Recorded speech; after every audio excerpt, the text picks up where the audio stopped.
आज का प्रातः क्लास है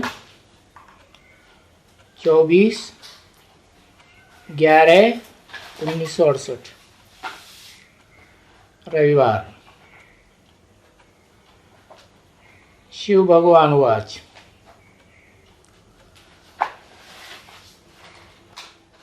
अभी शिव भगवान वाच कहने से फिर भी नहीं समझना है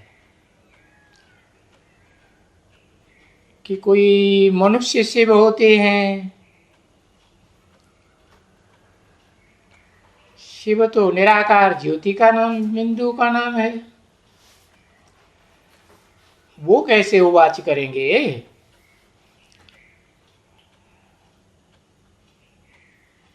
और मनुष्य को तो भगवान कहा ही नहीं जा सकता, क्योंकि मनुष्य को तो चंचल मन होता है।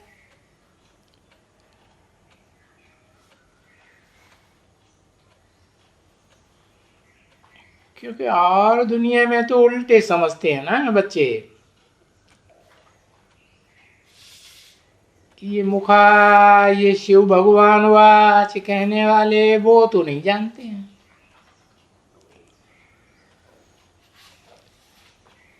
तो शिव ही आकर के ज्ञान का सागर है, सो पढ़ाते हैं। ज्ञान का सागर कहो, ज्ञान का अकूट भंडार कहो, ये तुम बच्चे समझ सकते हो नंबरवार पुरुषार्थ अनुसार।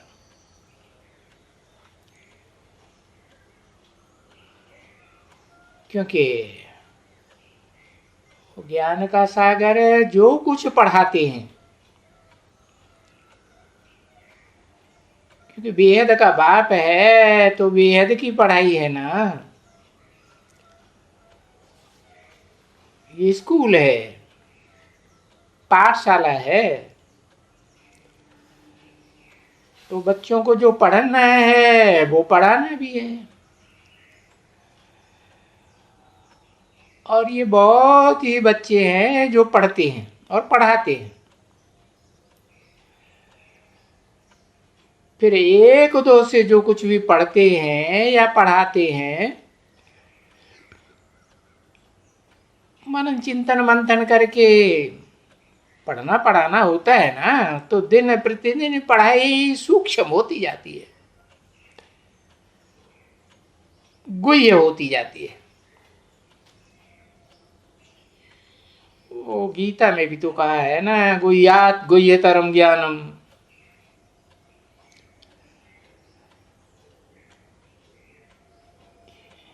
बीके में जो ज्ञान दिया जाता है वो गुह्य है, गुह्यात।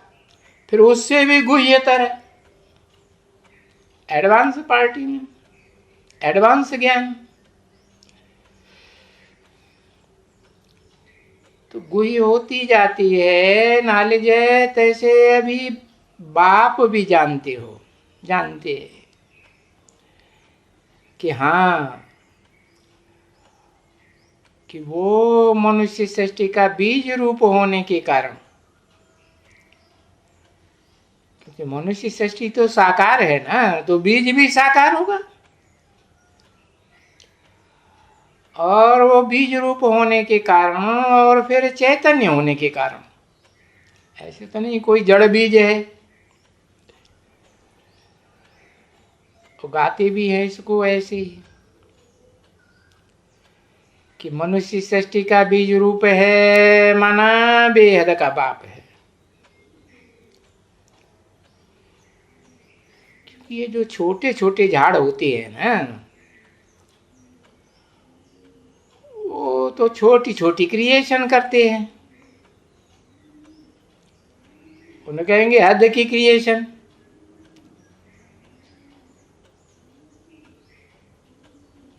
चंद्रवंशियों का झाड़, इस्लाम वंशियों का झाड़, बौद्धी क्रिश्चियन वंशियों का झाड़, छोटी क्रिएशन हुई या बड़ी से बड़ी हुई? छोटी कहेंगे। तो बच्चे जानते हैं कि ये तो सारी मनुष्य सृष्टि का बीज रूप है, और बीज ऊपर में है। देखो गीता में भी तो लिखा है, ऊर्ध्वं मूलम अधः शाखा।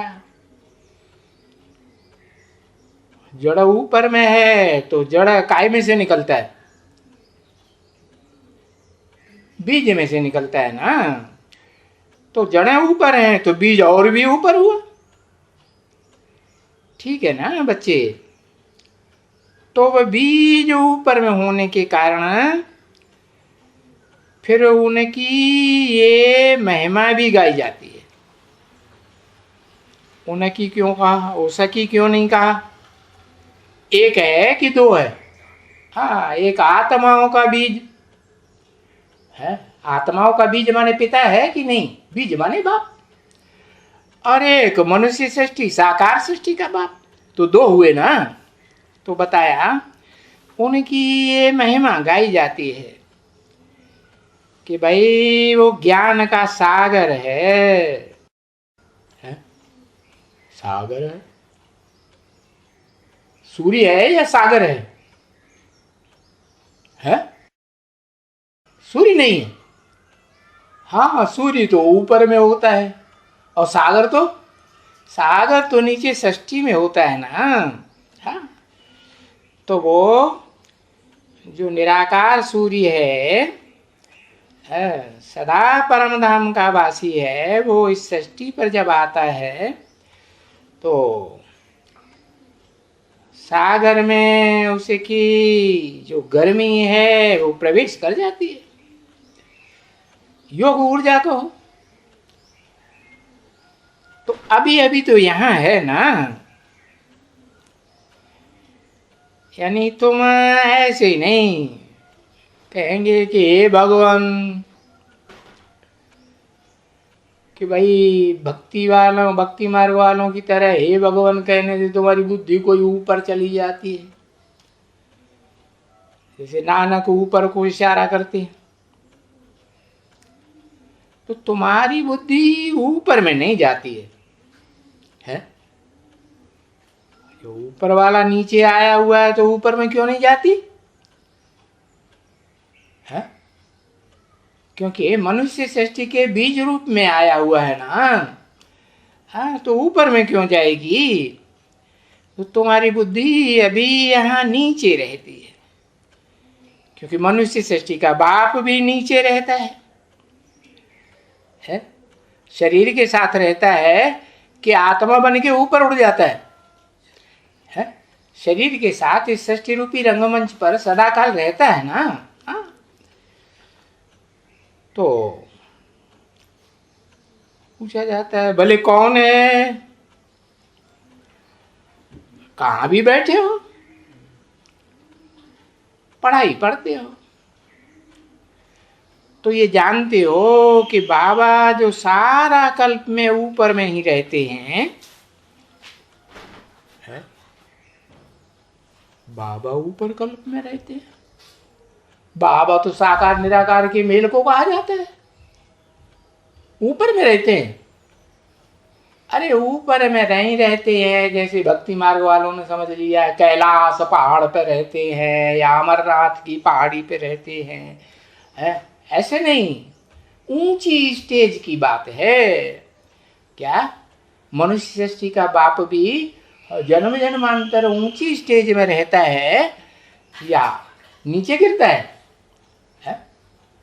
जन्म जन्मांतर राजयोग सीखा है तो राजयोग सीख करके जन्म जन्मांतर राजा ही बनेगा ना।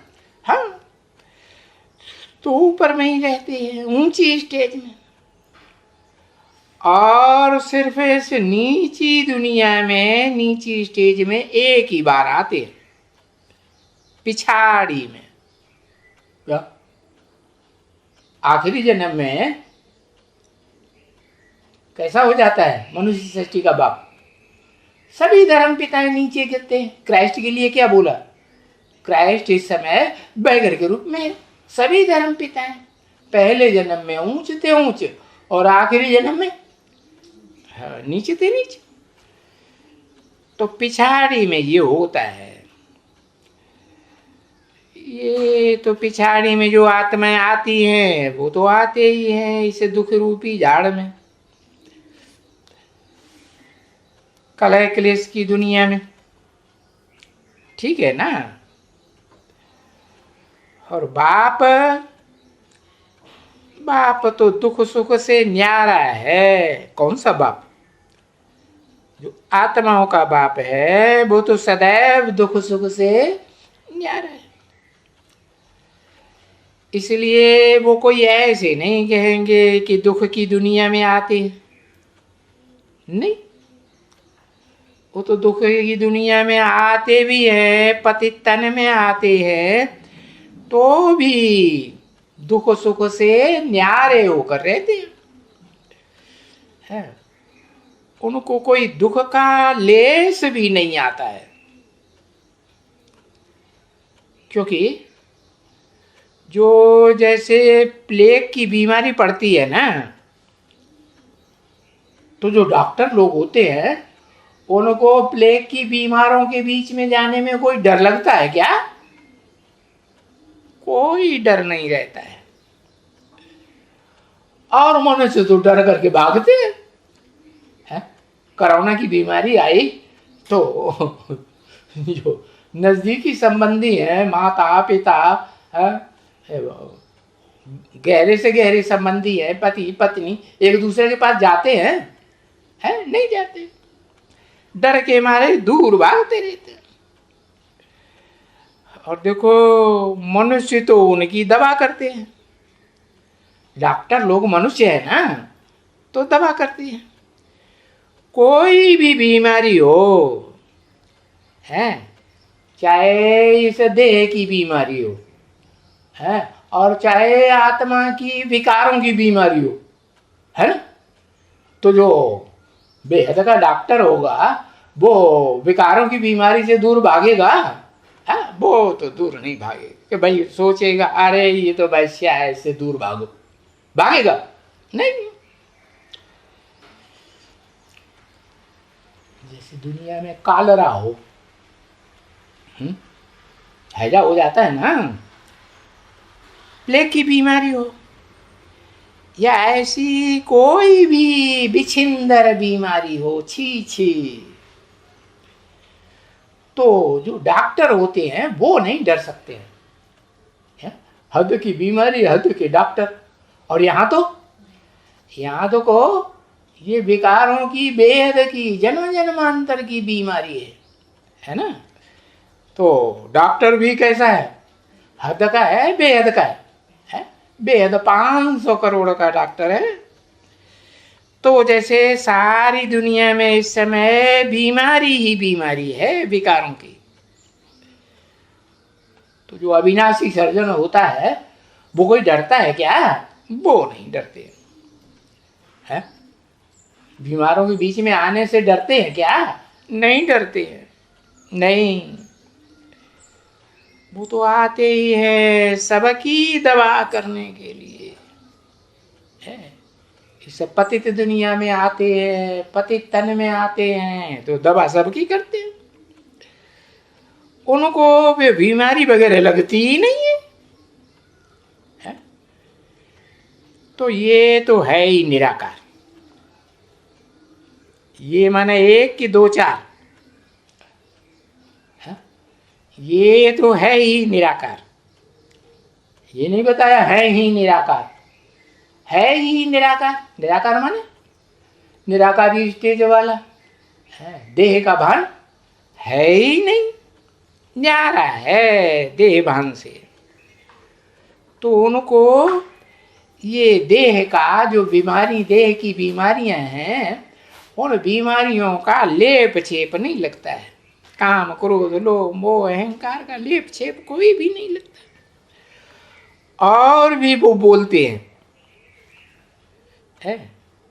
तो ये भी एक हंसी का खेल है, क्योंकि जो खेल होता है वो तो हंसी कुड़ी का ही होता है ना। तो ये नाटक है ये दुनिया का।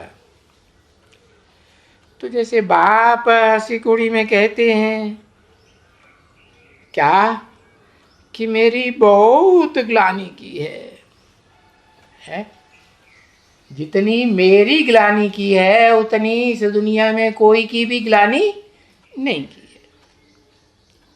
सारी दुनिया ने ग्लानि की है। अच्छा, फिर कृष्ण की भी ग्लानि की है।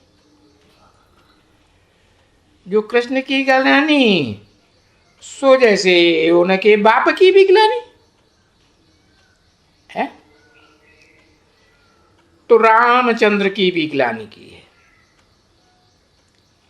है, बरोबर ग्लानि की है। अभी बाकी ब्रह्मा में ग्लानि की है, इतनी ग्लानि नहीं की है। ब्रह्मा की इतनी ग्लानि की हुई या शिव बाबा की ज्यादा ग्लानि हुई है? किसे की ज्यादा ग्लानि है? शिव बाबा की ज्यादा ग्लानि हुई। तो ग्लानि तो उनकी भी होनी चाहिए। किनकी? जब शिव बाबा की ही ग्लानि हो गई, ऊंचे ते ऊंच करतार कहा जाता है, ऊंचे ते ऊंचा भगवंत, उनकी ग्लानि हो गई, तो जो उनके बच्चे हैं उनकी ग्लानि नहीं होनी चाहिए? उनकी, रामकृष्ण की भी ग्लानि होनी चाहिए। तो देखो, जब से बाप ने इसमें प्रवेश किया है, किस में प्रवेश किया है? कब से प्रवेश किया है?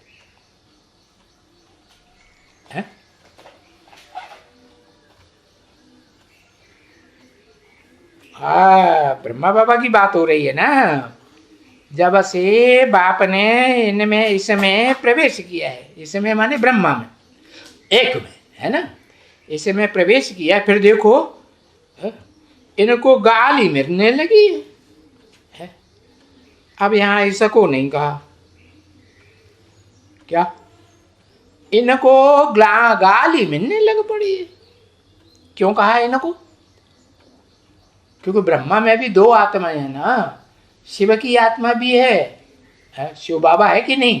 शिव बाबा की आत्मा भी है, ब्रह्मा की आत्मा भी है, तो इनको ग्लानि मिलने लगी। समझा ना? देखो, ये ग्लानि जब इनकी होती है सारी दुनिया में इतनी जास्ती, तो लोगों को कितनी घृणा होती है? प्यार आता है कि घृणा होती है? घृणा होती है। सारे अखबारों द्वारा बस ये ब्रह्मा फिर गालियां देते रहते हैं। देखा ना? तो पिछाड़ी में आए करके इनको भी गाली दिया है, जैसे है किनको? सबको। शिव बाबा को तो गाली दिया ही सबसे जास्ती, फिर राम को, कृष्ण को, देवताओं को भी गाली दिया कि नहीं दिया है? समझा ना? अब मुझे दिया है, किसने बोला? शिव ने बोला है, ब्रह्मा की तरह कि मुझे दिया है, चलो अभी तुम भी गाली खाओ। मैं प्रवेश करता हूं इनमें, किनमें? पंचानन, 5 मुख कहे जाते हैं ब्रह्मा के ज्यादा से ज्यादा, तो 5 मुखों में प्रवेश करता हूं ना, कि एक में ही, इनमें प्रवेश करता हूं। अच्छा, तो तुम भी गालियां खाओ। 5 मुख गालियां खाएंगे कि नहीं खाएंगे? हाँ, तुम भी गालियां खाओ। अरे मैं गाली खाता हूं तो तुम कहां हट जाएंगे? है? हाँ, तो खूब गाली देखो, और गालियां प्रैक्टिकल में एकदम देखो। क्या प्रैक्टिकल में? माने शरीरधारी को गालियां देते हैं, प्रैक्टिकल तो शरीर से ही होता है ना, कि निराकार को देते हैं? प्रैक्टिकल में देते हैं, एकदम प्रैक्टिकल में। और वो तो यादगार शास्त्रों में लिखी हुई है। जो शास्त्र है वो कहाँ की यादगार है? इसी पुरुषोत्तम संगम की यादगार है ना, लिखी हुई है। गालियां देते हैं और सन्मुख देते हैं। क्या? हाँ। तो बाप कहते हैं ऐसे तो तुमको कोई गाली नहीं देते थे, है? जब तक बाप ने प्रवेश नहीं किया तो तुमको दुनिया में कोई गाली देते थे? नहीं, तुमको गाली नहीं देते थे, कभी भी नहीं देते थे। तुम्हारी तो बहुत अच्छी महिमा होती थी। गालियां कब से शुरू हुई? जब से मैं प्रवेश किया हूं, और तो मुझे तो कोई गाली दे भी नहीं सकते हैं वास्तव में। क्यों? कि मैं तो निराकार हूं। वो तो जो निराकार को गाली देते हैं वो तो उनका अज्ञान है। गाली, ग्लानि देहधारी को महसूस होती है या निराकार को महसूस होती है? देहधारी को महसूस होती है। तो वो तो उन मनुष्यों का अज्ञान है। और मैं समझता हूं कि ड्रामा ही ऐसा बना हुआ है जो इनको, इन देवताओं को ये गाली देनी ही होती है? क्यों? कारण? कोई कारण होगा या नहीं? क्या? ये बहुत पापात्मा कैसे बने? हाँ? अनेकों के संग के रंग में आए, विभिचारी बने तो पापात्मा बनेगी नहीं? पापात्मा बने, तमो प्रधान बने। समझा कैसे बने?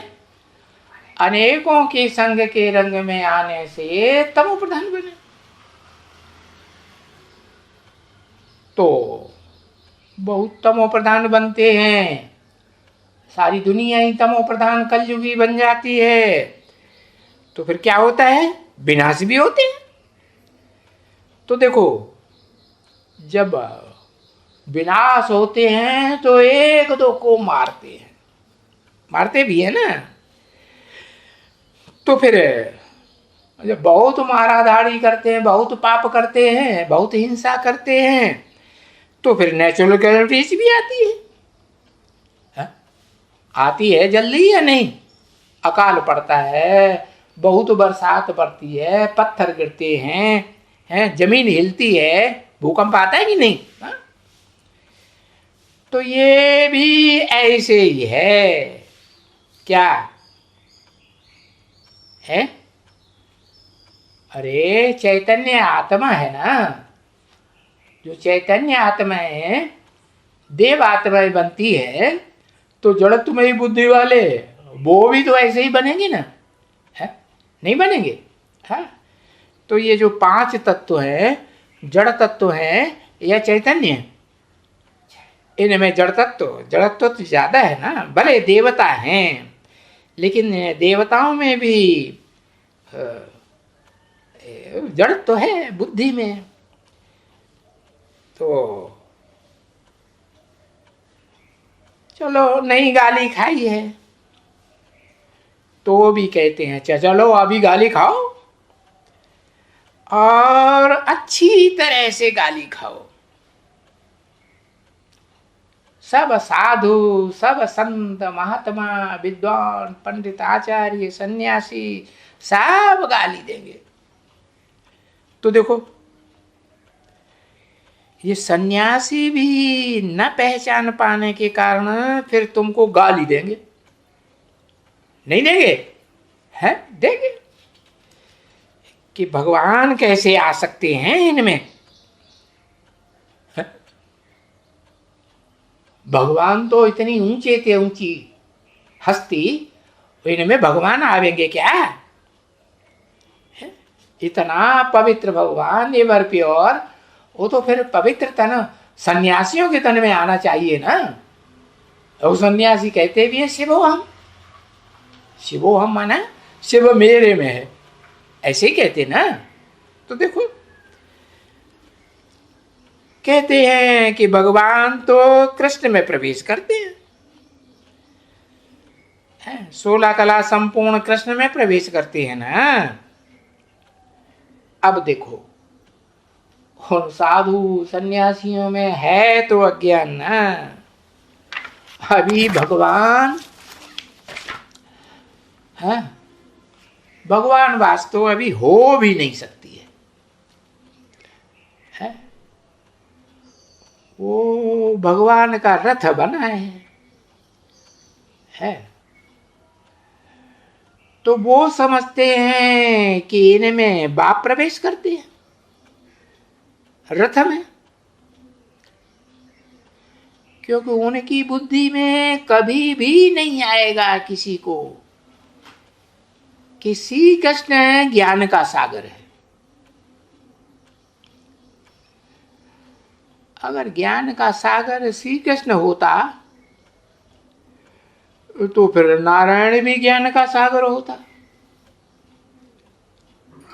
है। श्री कृष्ण किसका बच्चा? नारायण का बच्चा ना। हाँ,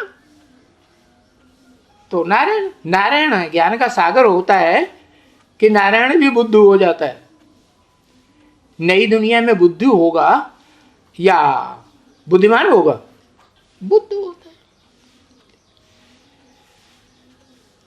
तो देखो नारायण द्वारा प्रजा में भी ज्ञान का सागर होना चाहिए। फिर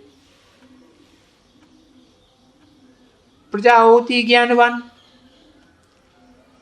तो ज्ञान भी होता स्वर्ग में, परंतु वो तो ज्ञान से ही इतना बनते हैं, कृष्ण बनते हैं ज्ञान से, वो देवताएं बनते हैं ज्ञान से। तो वहां तो स्वर्ग में ज्ञान की दरकार ही नहीं रहती है। जब बन गए देवता बन गए तो वहां ज्ञान की दरकार है। ज्ञान का इसलिए काहे के लिए होता है ज्ञान? है ज्ञान होता है गति सदगति के लिए। और गति सदगति हो गई, ऊंची गति हो गई कि नीची गति नरक में हो गई? ऊंची गति हो गई ना, तो ज्ञान की दरकार ही नहीं रहती। वो बच्चों को समझाया गया है कि सतयुग में तुमको ये ज्ञान साथ में नहीं चलेगा।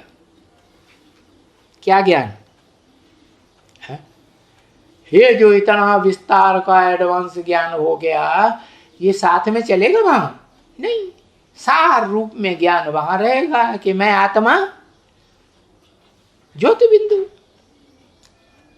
तो ये ज्ञान साथ में नहीं चलेगा। ये है इसे इंड का ज्ञान, कलयुग का अंत और सतयुग के आदि के बीच की पढ़ाई है। क्या? क्योंकि ये जो भी सयाने बच्चे हैं ना, जो भी विचार सागर मंथन करने वाले हैं, तो ज्ञान विस्तार में आवेगा ना, है कि संकुचित हो जाएगा? विस्तार में आता।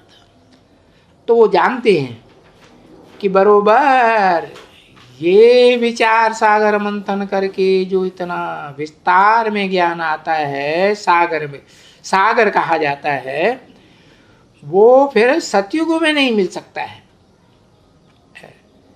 न तो ये कलयुग में भी नहीं मिल सकता है। ये तो मिलता ही कब है? जब सतयुग और कलयुग दोनों युगों का मेल संगम होता है, तब ही मिलता है। क्योंकि सभी मनुष्य समझते हैं कि ये तो कलयुग है। सिर्फ बच्चों को ये ज्ञान मेरे से मिलता है कि बच्चे ये अभी संगम युग है। काय का संगम? सच्चे और झूठे का संगम युग है।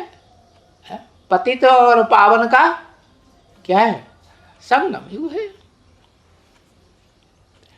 तो देखो तुम्हारे ऊपर भी हंसी करते हैं ना मनुष्य अज्ञानी। क्या हंसी करते हैं ना? तो अज्ञानी मनुष्य नहीं कहे जाएंगे। क्यों? मनुष्य अज्ञानी नहीं, अज्ञानी आत्माएं हैं। ज्ञान आत्मा में होता है या जड़ शरीर में होता है? हाँ, अज्ञानी आत्माएं। क्योंकि ज्ञान भी तो आत्माएं उठाती है ना, शरीर थोड़ा ही उठाता है। और परमात्मा में ही ज्ञान गाया जाता है।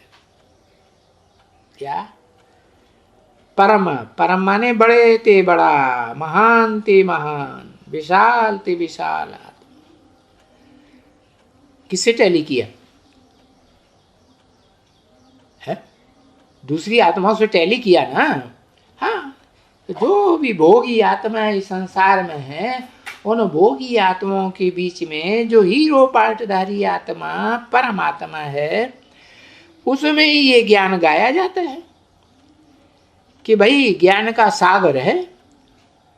सागर नीचे होता है या सूर्य ऊपर होता है? सागर नीचे और सूर्य तो अकूट ज्ञान का भंडार, वो तो ऊपर। तो ज्ञान का सागर है, तो ये कौन है? कहेंगे परमात्मा है। ठीक है ना बच्चे? हाँ, परम को कहा जाता है सुप्रीम, सुपरमेसी। तो सुप्रीम को फिर कह देते हैं परमात्मा। परमात्मा, परम प्लस आत्मा। परम माना सुप्रीम